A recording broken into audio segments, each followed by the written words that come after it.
Pan பண்ணிட்டாங்களா? என்னவா இருக்கும்? இந்த பேன் பண்ண மைனஸ்ல டேஸ்ட் மட்டும் இல்லங்க, இது பிறந்ததுக்கான ஒரு குட்டி ஸ்டோரியும் இருக்கு.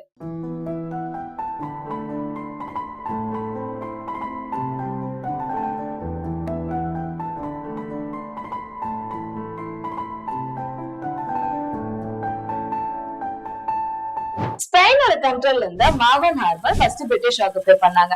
அதுக்கப்புறம் அவங்கள டிஃபீட் பண்ணி பிரெஞ்சு ஆக்குபை பண்ணாங்க.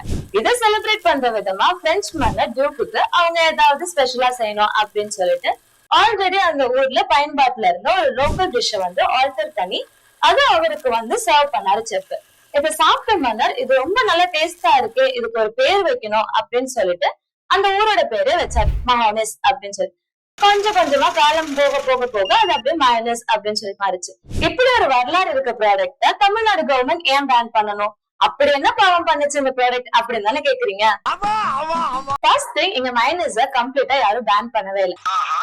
பல வேரியன்ட்ல கிடைக்கிற இந்த ப்ராடக்ட் எக்னால செய்யற மயோனைஸ மட்டும் தான் பேன் பண்ணிருக்காங்க. காரணம் சைமோனெல்லா என்டரைட்டிஸ் அப்படின்ற பாக்டீரியா நார்மலா நான்வெஜ்லயும் எக்லயும் அதிகப்படியா இருக்கும். இந்த பாக்டீரியா உங்க இன்டெஸ்டைன், ஸ்டொமக், கிட்னில அதிகப்படியான பாதிப்பை ஏற்படுத்துது அப்படின்னு ரிசர்ச் சொல்லுது. Food safety and standard act 2006 படி இதை டெம்பரரியா பேன் பண்ணிருக்காங்க டிஎன் கவர்மெண்ட். ரீசெண்ட் டேஸ்ல hotel and street food vendors மத்தியில இதோட அதிகப்படியான பயன்பாடும் இதனால பப்ளிக் ஏற்படும் டெத்ஸ் அண்ட் ப்ராப்ளம்ஸ் தான் இதுக்கு முக்கியமான காரணம்.